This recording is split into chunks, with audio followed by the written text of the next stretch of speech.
안녕하십니까. 압구정역에 있는 코코 성형외과를 운영하고 있는 코코천사 조배정 원장입니다.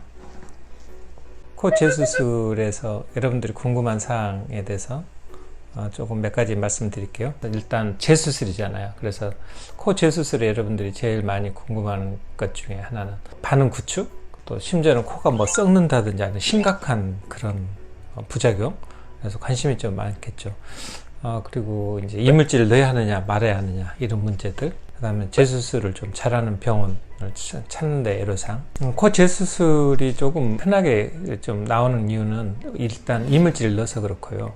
이물질을 넣지 않는다면 재수술 일이 좀 낫겠지만, 그래도 또 이물질 안 넣다 하더라도 생체 조직을 넣는다 하더라도 높은 이유는 모양 때문에 그렇습니다. 그리고 이제 그러한 것들의 가장 기본이 되는 것, 피부인데, 피부 두께가 두꺼우면은 재수술이 낫고, 피부의 질김이 유연할수록 재수술이 좀 낫는 그런 경향을 가집니다.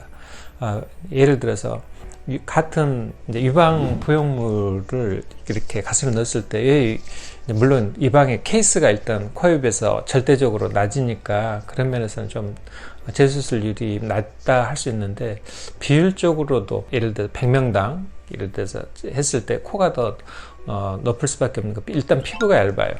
유방 부용물은 피부 둘러싸고 있는 피부가 아주 두툼하고 혈액순환이 워낙 광대하게 넓기 때문에 피 혈종으로 따지면 양도 꽤 되잖아요. 그런데 흡수할 수 있는 여건이 잘 돼 있잖아요. 그런데 코는 흡수할 수 있는 조직이 많지 않아요. 피부밖에 없거든요. 오로지 아래는 뼈대이니까. 그래서 염증을 일으킬 수 있는 혈종이 만약 생겼을 때, 피가 찼을 때 빠져나갈 수 있는 곳이 없기 때문에, 그래서 그 피가 오랫동안 균과 함께 섞이다 보니까 감염으로 이어지는 경우가 많고요. 두 번째, 이제 피부가 얇으니까 표시가 나잖아요. 그로 인해서 재수술. 또 모양상 사람마다 다 이제 모양이 자기 모양이 맞이하는데 그렇게 맞지 않았을 때라든지, 그러니까 주관적인 만족도 차이나 또 기술적인 문제에 있어서 코가 조금 비뚤어지거나 이런 문제 때문에도 그럴 수도 있고요. 그래서 재수술 일이 여러 가지 변형이라든지 모양상 쉽게 눈에 띄니까 그래서 쉽게 캐치할 수가 있고, 본인도 캐치할 수가 있어서 그로 인한 것들, 여하튼 이런 여러 문제로 재수술률이 상당히 높게 나타날 수 있다고 봅니다. 그리고 이제 반응 구축에 대해서 조금 더 추가를 조금 말씀드리면, 우리가 문제되는 것은 코가 적거나 피부 여유가 없는 사람, 그런 타이트한 피부를 가지고 있는 경우가 의외로 미인들한테 많습니다. 그래서 이런 타이트한 피부를 가지고 계신 분은 조그마한 염증이 생기거나 아차한 경우에 구축이 쉽게 일어나고, 특히나 코가 적고 타이트한 사람은 아주 심각한 부작용을 초래하게 됩니다. 그래서 그런 경우 이제 감염이 좀 적은 순서대로 이렇게 부용물을 넣지 않고 그러한 생체 조직을 이용해서, 또 자기 가슴 연골을 이용해서 그런 가능하면 이런 수술을 하시는 게 무서운 반응 구축이라는 아주 저주스러운 결과물을 피할 수 있으리라고 생각이 듭니다.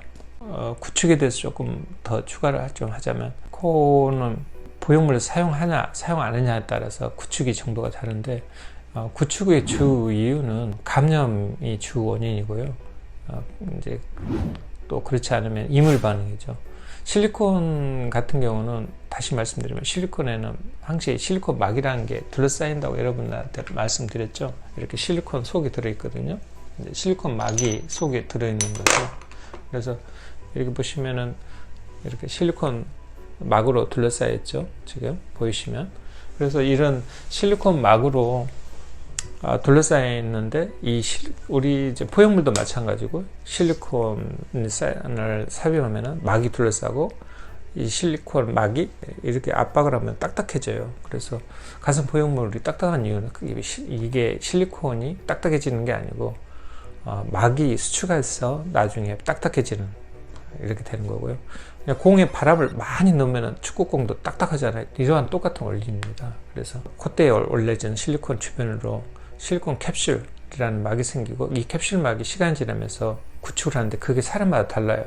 그래서 두꺼운 실리콘 캡슐 막을 형성한 사람 중에는 실리콘이 감염이 되지 않더라도 실리콘 자체의 염증 반응에 의해서 구축이 일어나고, 그래서 실리콘 자체가 휘어지는 경우 또 비틀어지고 그래서 옆으로 비껴나고 그래서 구축이 일어나는 경우가 많고요. 예를 들어서 반대로 고어텍스 같은 경우는 실리콘 캡슐막이 생기지 않습니다. 진피도 마찬가지. 그럴 경우는 구축이 거의 잘 생기지 않기 때문에 피부가 타이트하고 구축이 생기면 들창고가 생기는 사람들한테는 실리콘을 자제하고 사용하지 말라고 권하고 있습니다. 이런 정도로 구축이라든지 이런 재수술에 대해서 이번에는 간략하게 한번 여러분들에게 설명을 좀 해드렸습니다. 다음에 또 재수술에 대해서 다시 한번 좋은 기회를 가져서 설명해 드리도록 하겠습니다. 코코 성형외과의 코코천사 조배정입니다. 안녕히 계세요.